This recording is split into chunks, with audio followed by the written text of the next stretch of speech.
చిత్తూరు జిల్లా వేపకుప్పంలో ఘనంగా జల్లికట్టు నిర్వహించారు. సంక్రాంతికి మాత్రమే నిర్వహించే ఈ జల్లికట్టును ప్రతి ఏటా జనవరి 1న చంద్రగిరి నియోజకవర్గంలోని వేపకుప్పంలో నిర్వహించడం ఆనవాయితీగా వస్తోంది.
మనం ఇప్పుడు బ్రేకింగ్ చూస్తున్నాం. చిత్తూరు జిల్లా వేపకుప్పంలో ఘనంగా జల్లికట్టు నిర్వహించారు. సంక్రాంతికి మాత్రమే నిర్వహించే జల్లికట్టును ప్రతి ఏటా జనవరి 1న చంద్రగిరి నియోజకవర్గంలో వేపకుప్పంలో నిర్వహించడం ఆనవాయితీగా నడుస్తోంది. దీనికి సంబంధించి మరిన్ని వివరాలు అందించినందుకు మా ప్రతినిధి మోహన్ ఫోన్ లైన్లో అందుబాటులో ఉన్నారు. మోహన్, చెప్పండి, జల్లికట్టుకు సంబంధించి మీ దగ్గర ఉన్న సమాచారం ఏంటి? ఈరోజు జనవరి 1వ తేదీన ప్రతి సంవత్సరం కూడా చంద్రగిరి నియోజకవర్గంలోని వేపకుప్పం అనే గ్రామంలో జల్లికట్టు నిర్వహించడం ఆనవాయితీగా కొనసాగుతోంది. కేవలం సంక్రాంతి రోజు మాత్రమే, సంక్రాంతి పర్వదినాన 2 రోజులు, ఆ తర్వాత ఒక అకేషన్ కు మాత్రమే జల్లికట్టు నిర్వహించే సాంప్రదాయం చిత్తూరు జిల్లాలో ఉంది. ఎందుకంటే తమిళనాడు బార్డర్ కాబట్టి.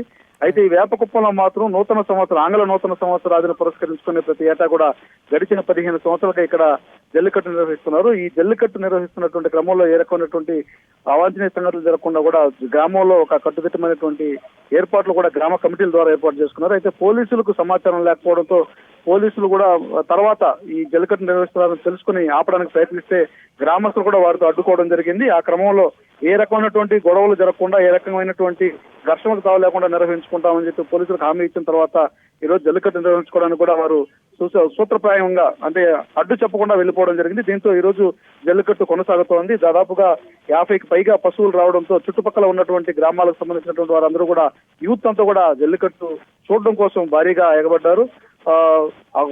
అక్కడికి వచ్చినటువంటి మోహన్, ప్రతిసారి పండగ సందర్భంగా అంటున్నారు, మరి జనవరి 1న చేసుకోవడానికి ఏమైనా ప్రాధాన్యత ఉందా? ఎందుకని జనవరి 1 రోజునే ఇక్కడి ప్రజలు ఈ జల్లికట్టు జరుపుతారు? అంటే మామూలుగా సంక్రాంతి రోజు మాత్రమే జల్లికట్టు నిర్వహించడం సాంప్రదాయం. తమిళ సాంప్రదాయానికి భిన్నంగా ఇక్కడ జరుగుతుంది.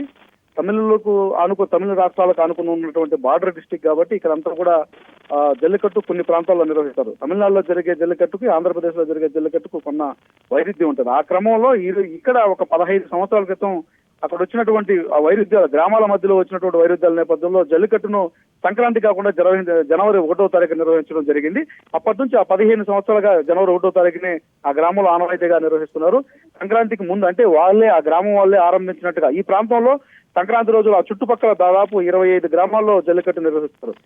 జల్లికట్టు సందర్భంగా గతంలో కూడా మనం చూసాం, కొన్ని చోట్ల జల్లికట్టును జరిపే సందర్భం లోపల అనుమతులు తీసుకునే విషయంలో కానివ్వండి, ఇచ్చే విషయంలో కానివ్వండి, చాలా రాద్ధాంతం జరుగుతోంది. అటు ప్రజల మనోభావాలు అంటారు, కానీ అది ఆటవిక చర్యను ఒకవైపు చర్చ జరుగుతోంది.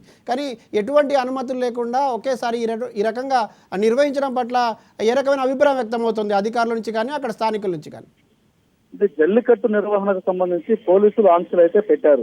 ఆంక్షలు ఇంప్లిమెంట్ చేసే స్థాయిలో గ్రామాల్లో ఉన్నటువంటి ప్రజల నుంచి తీవ్రమైనటువంటి వ్యతిరేకత రావడం జరిగింది. గతంలో అనేక సందర్భాల్లో దీనిపైన అవేర్నెస్ క్యాంపులు నిర్వహించడం జరిగింది. పోలీసులు హెచ్చరిక నోటీసులు జారీ చేయడం జరిగింది.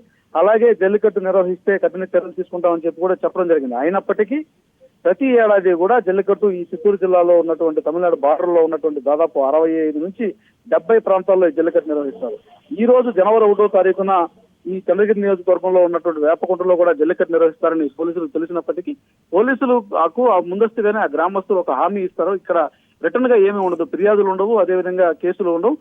హామీ అక్కడ ఏ ఘర్షణ జరగకుండా గ్రామానికి సంబంధించినటువంటి కమిటీ మేము చూసుకుంటామని చెప్పి హామీ ఇచ్చిన తర్వాత పోలీసులు కూడా తెలియనట్లే వ్యవహరించడం అనేది ఒక విధానంగా కొనసాగుతోంది. ఈ క్రమంలో జల్లికట్టు పైన ఉన్నటువంటి ఆంక్షలు ఏ రకంగా పనిచేస్తాయనేది మనం చూసుకున్నట్లయితే పోలీసులు చూసిస్తున్నట్లు వ్యవహరించడం వల్లనే ఇవన్నీ జరుగుతున్నాయి. మరోవైపు Right. దీనిపైన ఇది తమిళనాడులో ఉన్నటువంటి జల్లికట్టు కాదు కాబట్టి ఇది పశువులతో ఆడుకునే పండగగా వాళ్ళు అందరూ కూడా అభివర్ణిస్తున్నటువంటి నేపథ్యంలో రైట్ దీన్ని థ్యాంక్ యూ జల్లికట్టుగా చూడకూడదని చెప్పి అక్కడ ఉన్నవారు అంటారు. ఇక